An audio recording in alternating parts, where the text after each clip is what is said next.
8h43, o governo do Amazonas assinou o contrato de crédito de carbono na COP30. E para falar sobre esse assunto e explicar por que o crédito de carbono é tão importante na cúpula do clima, a gente recebe aqui no Jornal da Manhã o especialista em ESG e carbono, Alessandro Panassolo. Alessandro, bom dia, bem-vindo. Pronunciei corretamente seu sobrenome? Exatamente. Bom dia a todos. Muito obrigado pela oportunidade. Nós aqui agradecemos. Alessandro, vamos começar destacando aqui o que é exatamente o crédito de carbono, o que é esse mercado que a gente fala tanto nos eventos relacionados ao clima. O crédito de carbono, ele é uma medida utilizada para justamente oferir uma redução, uma forma de evitar o CO2 na atmosfera. Então, quando você organiza, quando você faz um projeto de uma redução, quando você evita justamente a emissão de CO2 na atmosfera, você gera um crédito. E essa é uma oportunidade que o Brasil tem e outros países também, justamente de, ao mesmo tempo, contribuir com as metas nacionais e internacionais e também, ao mesmo tempo, colocar esse mecanismo na economia, do ponto de vista de gerar uma oportunidade de negócios também, que é importante. Alessandro, bom dia, bem-vindo aqui ao Jornal da Manhã. E quando a gente fala, então, na assinatura desse contrato de crédito de carbono, o que isso quer dizer na prática? Qual a importância, então, desse passo que foi dado durante a COP? É importante explicar um pouco aos ouvintes, quem está nos assistindo, que o Brasil passa por um momento de transformação. Até o ano de 2024, nós não tínhamos uma lei nacional. Agora, a 15042 de 2024 é a lei que estabeleceu o Sistema Brasileiro de Comércio de Emissões. Nós temos dois tipos de comércio. Nós temos o comércio internacional, ou seja, quando você apresenta um projeto a uma certificadora e esse projeto é validado, é avaliado, é oferido, e depois de tudo isso é gerado esse crédito de carbono, por isso nós estamos falando do mercado voluntário, e também você tem um mercado regulado, que o Brasil começou a dar seus primeiros passos a partir da publicação dessa lei em 2024. Nós ainda estamos em fase de regulamentação, ainda serão promovidos alguns decretos importantes, necessários para dar segurança técnica e também jurídica, mas esses contratos que estão sendo assinados nesse momento são passos importantes para afirmar e consolidar essa oportunidade de negócio e, ao mesmo tempo, de conservação das florestas, de restauração de florestas, no sentido de você gerar, por um lado, uma renda e, ao mesmo tempo, a manutenção de atividades tão importantes que principalmente relacionadas à Amazônia. O Alessandro, a gente tem uma adesão global nesse mercado ou há ainda resistências? Existe uma adesão global nesse mercado. É importante explicar que, no primeiro momento, principalmente a União Europeia, trabalhou com a ideia do net zero, ou seja, vamos traduzir aqui para quem está nos assistindo, né?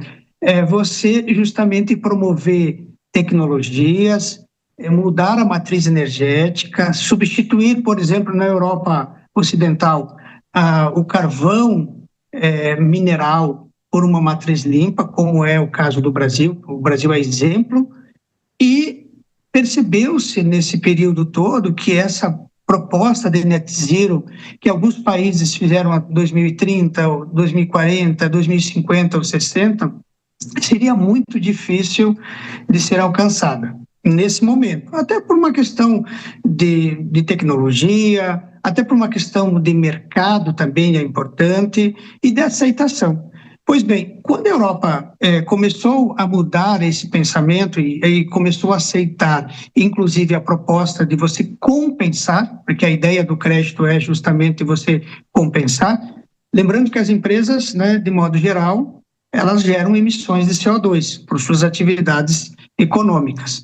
Quando você faz o seu inventário de emissões e você consegue ter um número de quanto você está emitindo na atmosfera, você consegue ou através de mudança de tecnologia, mudança de matriz energética, substituição de equipamentos, reduzir essas emissões de CO2, por isso nós estamos falando de net zero, ou você vai no mercado buscar justamente esses créditos que servem para compensar aquelas emissões anuais. É importante que um crédito de carbono é 1 tonelada de CO2 não emitida, reduzida, e, portanto, essas emissões são auferidas anualmente, né, para poder justamente cumprir com essas metas relacionadas ao país e também as metas internacionais.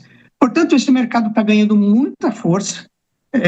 Depois do Acordo de Paris, nós temos um artigo bem importante, o artigo 6º, que trata justamente desse mercado de carbono, e esse artigo 6º, ele vem sendo tratado em Dubai, foi tratado em Baku e agora aqui no Brasil, justamente para dar um pouco mais de segurança jurídica, um pouco mais de segurança técnica e justamente garantir que ele possa ser efetivo e gerar uma oportunidade, tanto econômica como ambiental. Alessandro, para a gente fechar, queria que o senhor falasse um pouquinho para a gente sobre a expectativa agora, então, para os próximos dias de COP ainda. O que a gente pode esperar no sentido de novos acordos, no sentido de novidades, então, nesse aspecto?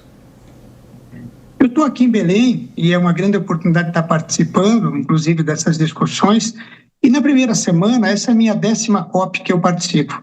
Na primeira semana, é uma semana onde você tem os atores justamente que estão mais focados nos textos e na produção de documentos. Nessa segunda semana, a partir de segunda-feira, chegarão os chefes de estados, onde efetivamente a negociação acontece. Então, os líderes de países, presidentes de países, os líderes mundiais vão estar agora nessa segunda semana justamente tratando desse texto que foi produzido pelas equipes técnicas de cada país para buscar uma efetividade e um compromisso global.